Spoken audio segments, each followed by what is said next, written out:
Hello everyone, welcome to GateNet CS classes. Today we are going to discuss one very important topic from teaching aptitude for UGC NET paper 1, that is micro teaching. So let's begin with our important part. First of all, we need to understand what is the meaning of micro teaching.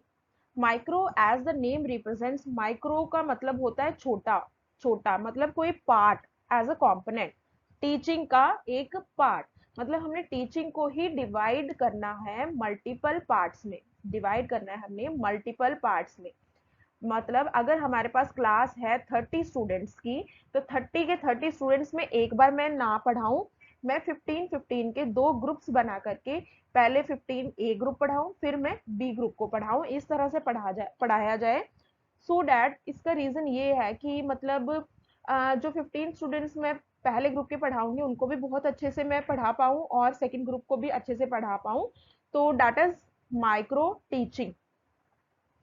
अब ये हमारे पास होता क्या है, ये एक हमें opportunity देता है ताकि हम एक टाइम पे एक चीज पे बहुत अच्छे से फोकस कर पाएं और बच्चों को प्रैक्टिस करवा सकें सो डेट वो लोग आगे आ सकें।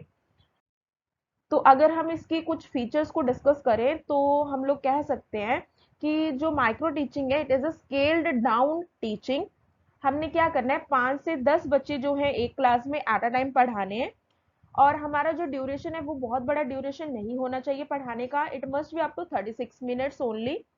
जितना हो सके हम बड़े बड़े लेसन को छोटे छोटे लेसन में डिवाइड करके एक लेसन को एक पार्ट में कवर करें, एक छोटा सा पार्ट जो लेसन का है। और इससे क्या होगा जो है, हम बहुत अच्छे से इलेबोरेट कर सकते हैं कंटेंट को। ये एक नई इनोवेशन आई है टीचिंग में कि हम इस तरह से पढ़ाएं, बच्चों को ट्रेनिंग प्रोवाइड करें सो दैट बच्चे जो हैं टीचर से बहुत अच्छे से इंटरेक्ट कर पाएं और बहुत अच्छा फीडबैक आए बच्चों का। नेक्स्ट अगर हम if we discuss about the objectives, then objectives में हमारे पास आएगा कि टीचर जो है परफेक्टली बच्चों को ट्रेन कर सकता है, उन्हें याद करवा सकता है कॉन्सेप्ट्स को एक कंट्रोल्ड कंडीशन में। ऐसा नहीं है कि बहुत सारे बच्चे क्लास में बैठे हुए हैं and that situation is very uncontrollable for the teacher, there is nothing like that.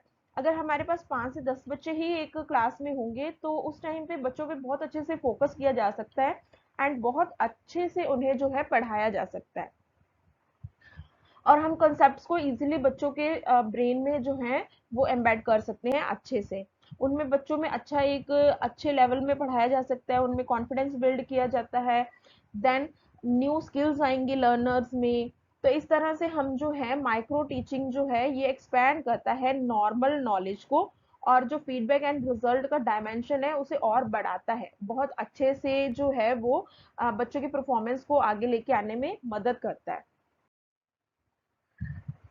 Next if we talk about merits, merits का मतलब हो गया कि अब हमारे पास बेनिफिट्स क्या क्या है इस चीज के।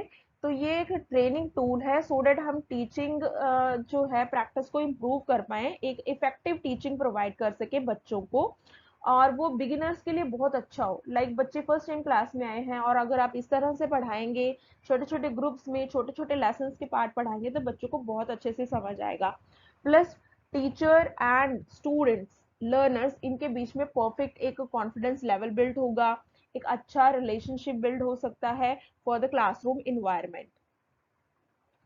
देन कोई भी एक्टिविटी जो है वो बहुत अच्छे से अकम्प्लिश हम कर सकते हैं, कोई भी स्पेशल टास्क, क्योंकि ये एक इफेक्टिव मीन ऑफ टीचिंग जो है हम मान सकते हैं। यहाँ पे कंट्रोल्ड कंडीशन में पढ़ाया जाएगा और it regulates the teaching practice, और टीचिंग भी बहुत अच्छे से जो है रेगुलेट हो पाती है इससे, माइक्रो टीचिंग से। नेक्स्ट अब अगर हमारे पास कुछ बेनिफिट्स थे तो कुछ नुकसान भी हैं, कुछ लिमिटेशंस भी हैं यहाँ पे। तो यहाँ पे क्या होता है कि अगर हमने बहुत छोटे छोटे पार्ट्स में लेसन को डिवाइड कर दिया है तो हमें प्रॉब्लम होती है उस कंटेंट को कवर करने में, तो हमारा जो एम्फोसाइज रहता है कंटेंट पे वो थोड़ा कम रहता है। Then second thing is that अगर क्लास बहुत बड़ी है तो उस केस में हमें बहुत प्रॉब्लम रहती है काफी सारी चीजों में, तो उस चीज में ये बेनिफिट दे सकता है micro teaching. Then this can be minimized by implementing the activities at the departmental level in several sequence. तो सीक्वेंस बनाए रखना पढ़ाई में, कंटेंट में, वो बहुत इंपॉर्टेंट चीज है, तभी हम होल सिलेबस को जो है वो कवर कर पाएंगे बच्चों के साथ। Next is extensive training programmes possible. अगर एक्स्ट्रा क्यूरिकुलर किसी तरह का ट्रेनिंग प्रोवाइड करना है वो हम बच्चों को दे सकते हैं, बट अगर टीचर जो है वेल इक्विप्ड होंगे, उनके कोर स्किल्स बहुत अच्छे होंगे तभी। तो यहाँ पे हमें स्किल्ड टीचर्स की रिक्वायरमेंट रहती है इस चीज के लिए। देन उसके बाद ये प्रोग्राम्स हमें तभी इफेक्टिव रहेंगे अगर हम नए स्किल्स बच्चों को प्रोवाइड कर रहे हैं, हम पिछले से ज्यादा बहुत अच्छे से इलेबोरेट करके पढ़ाने की कोशिश कर रहे हैं बच्चों को तब। Then a better understanding of complexities of teaching process by the faculty is more important। अब अगर माइक्रो टीचिंग हम इम्प्लीमेंट कर रहे हैं तो टीचर के लिए उस टीचिंग प्रोसेस की कॉम्प्लेक्सिटीज को पहले अच्छे से अंडरस्टैंड करना पड़ेगा, किस चीज में क्या रिक्वायरमेंट है, कहाँ पे लेसन को डिवाइड करने की जरूरत है, कितने बच्चे क्लास में रखने की जरूरत है। तो इन सब चीजों की जो है टीचर को पहले अंडरस्टैंड करना पड़ेगा, देन हम माइक्रो टीचिंग जो है इम्प्लीमेंट कर सकते हैं। So these are some of the limitations of micro teaching. Next we are having micro teaching cycle। अब हमारे पास प्रोसेस है कुछ, सबसे पहले प्लान, फिर पढ़ाया जाए, फिर बच्चों से फीडबैक लिया जाए। अगर फीडबैक अच्छा नहीं था, दोबारा से हम रीप्लान करेंगे, दोबारा से बच्चों को पढ़ाएंगे, दोबारा से हम बच्चों से जो है फीडबैक लेंगे। तो मेनली हमारे पास 3 पॉइंट्स थे, प्लान, टीच, देन फीडबैक। ये हमारे पास 3 पॉइंट्स थे। अब ये तीनों ही पॉइंट जो है दोबारा से रिपीट होंगे यहाँ पे फॉर द होल साइकिल। तो ये साइकिल में जो है प्रोसेस जो है चलता रहेगा माइक्रो टीचिंग का। लाइक प्लान, सबसे पहले हमें स्मॉल ग्रुप्स में डिवाइड करना है बच्चों को, लेसन्स को स्मॉल पार्ट्स में डिवाइड करना है, किस लेसन को किस सेशन में पढ़ाया जाना है। तो ये हमारा हो गया फर्स्ट स्टेप, प्लान। नेक्स्ट आता है बच्चों को हमने किस तरह से पढ़ाना है, ये हो गया नेक्स्ट स्टेप जो है आफ्टर प्लानिंग, कि हमने जो है बच्चों को कन्वे करना है, जितना भी हमने इंफॉर्मेशन बच्चों को कन्वे करने की कोशिश कर रहे हैं। लाइक जो टीचर है यहाँ पे पढ़ा रहा है, अब ये जो पढ़ा रहा है वो सभी बच्चे जो हैं अंडरस्टैंड कर पा रहे हैं कि टीचर क्या पढ़ा रहा है। तो ये हो गया हमारा टीचिंग। देन होता है ऑब्जर्व। ऑब्जर्व या हम बोल सकते हैं इसे फीडबैक।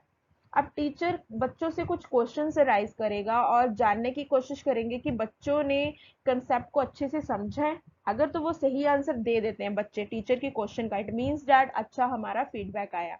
अगर इनकेस फीडबैक में कोई प्रॉब्लम थी, देन हम दोबारा से रीप्लान करेंगे, दोबारा से री टीच करेंगे बच्चों को। फाइनली एक जो है कंक्लूजन बेस्ड पे बच्चों को ऑब्जर्व करने की कोशिश करेंगे और फीडबैक लेंगे कि सही था या नहीं। पहले हमने प्लान ए को फॉलो किया होगा, अब हम थोड़ा सा प्लान चेंज कर देंगे सो दैट इफेक्टिव आउटपुट निकल पाए। Next we are coming to conclusion part, कि अब यहाँ पे हमारे पास micro teaching works as a focused instrument. ये बहुत ही अच्छा इंस्ट्रूमेंट है अगर हम टीचिंग को बहुत इफेक्टिवली बच्चों तक पहुंचाना चाहते हैं तो। नेक्स्ट हम कह सकते हैं एक एफिशिएंट लर्निंग टेक्निक है, जहां पर बच्चे जो हैं चीजों को बहुत अच्छे से अंडरस्टैंड कर पाएंगे। अगर कोई एक्टिविटी बेस्ड है, कोई वर्कशॉप टाइप है, तो हम चीजों को इम्प्लीमेंट करके दिखाएंगे, बच्चे जो हैं उसे इजीली ऑब्जर्व करेंगे किस तरह से करना है करके। अब थर्ड बात आ जाती है, अगर तो लर्नर पहले से कुछ सीख कर बैठा है, अगर कुछ आता है उसे, ही इज मोर एक्सपीरियंस्ड, तो हमारे लर्निंग के जो आउटकम होगा वो बहुत अच्छा रहेगा, क्योंकि उसके एक्सटेंडेड लेवल पे हम बच्चों को पढ़ाएंगे तो बच्चों की आउटपुट और अच्छी आ सकती है अगर बच्चे थोड़ा सा प्री प्रिपेयर्ड है सेम टॉपिक के रिगार्डिंग। नेक्स्ट मैटर करता है कि अगर quality of the participants of micro teaching session is to give and receive, मतलब बच्चों का जो लर्नर्स बैठे हैं क्लास में, अगर वो अच्छे से पार्टिसिपेट करते हैं टीचर के साथ, मतलब वो लोग भी क्वेश्चन पूछ रहे हैं, टीचर उसका आंसर दे रहा है, और जब टीचर पढ़ा देती है, टीचर क्वेश्चन पूछ रही है बच्चों से, बच्चे भी बहुत अच्छा आंसर कर रहे हैं, इट मीन्स हमारा जो गोल है वो अचीव हो जाएगा इस केस में। अब यहाँ पे सेल्फ कॉन्फिडेंस तो बढ़ेगा ही, टीचर का भी प्लस लर्नर का भी, और एक फ्रेंडलीनेस इन्वायरमेंट जो है वो क्रिएट हो जाता है, एक good behaviour between the teacher, amongst the teacher and student जो है वो यहाँ पे डेवलप होता है। So this is whole about the micro teaching. Thank you so much for your time. Please do like and subscribe to our channel. If you are having any doubt regarding anything related to your studies, you can directly post the comment in the comment section below. And there is a request, please stay subscribed for all the updates and notifications of our channel. Thank you so much for your time.